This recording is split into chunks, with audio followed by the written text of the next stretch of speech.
Surface areas and volumes 10th class CBSE text book first problem అమ్మా. So ఈ first problem చూసినట్లయితే మనకి cube shape ఇచ్చారమ్మా.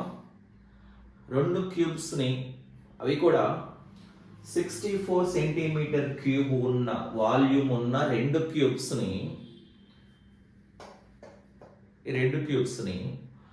End to end arrange చేస్తే అప్పుడు form అయిన కొత్త క్యూబాయిడ్ యొక్క total surface area find out చేయమని అడిగారు.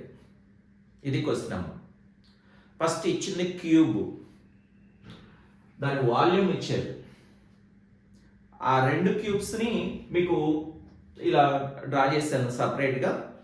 ఆ తర్వాత రెండు ఎండ్ టు ఎండ్ జాయిన్ చేస్తే ఏం జరిగిందో చూడండి.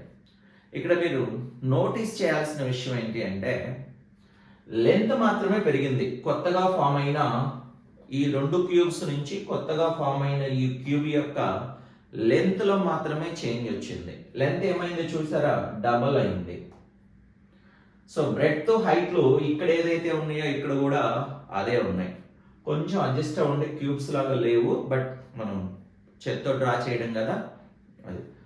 సో ఇక వస్తే ప్రాబ్లం సొల్యూషన్ దగ్గరికి వస్తే, given that volume of a cuboid kadama, volume of the cube is 24 centimeter cube అని ఇచ్చారు. అంటే a equal to 64 అంటే మీకు తెలుసు కదా, volume is equal to a cube అమ్మా.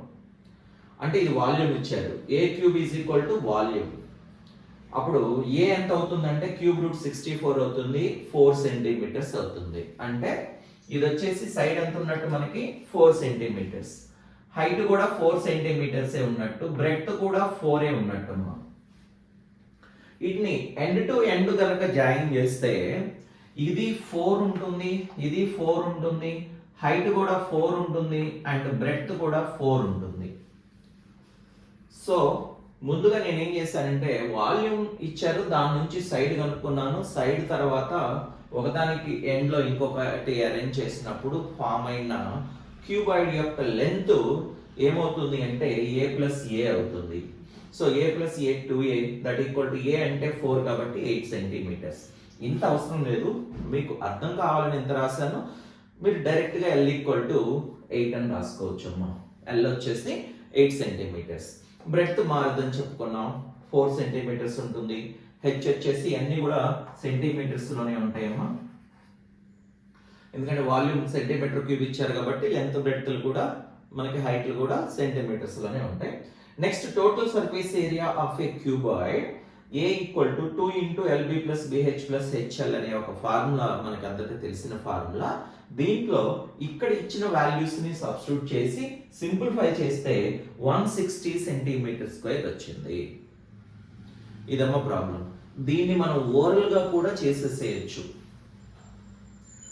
ఎలా చేయొచ్చు ఓరల్ గా అంటే, మన ముందు వాల్యూమ్ ఇచ్చారు 64, చూడగానే that is the cube of the 4 అని తెలుస్తుంది. అంటే సైడ్ 4 ఉంటే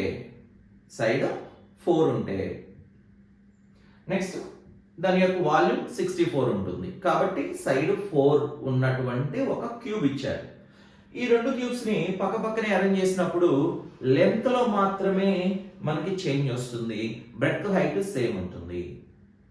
ఇప్పుడు లెంత్ అసలు పని లేదు, జస్ట్ క్యూబ్ ఇచ్చారు కదా, క్యూబ్ కి 6 ఫేసెస్ ఉంటాయి అమ్మా. ఒక్కొక్క ఫేస్ ఏరియా 16 సెంటీమీటర్ స్క్వేర్, అంతే కదా.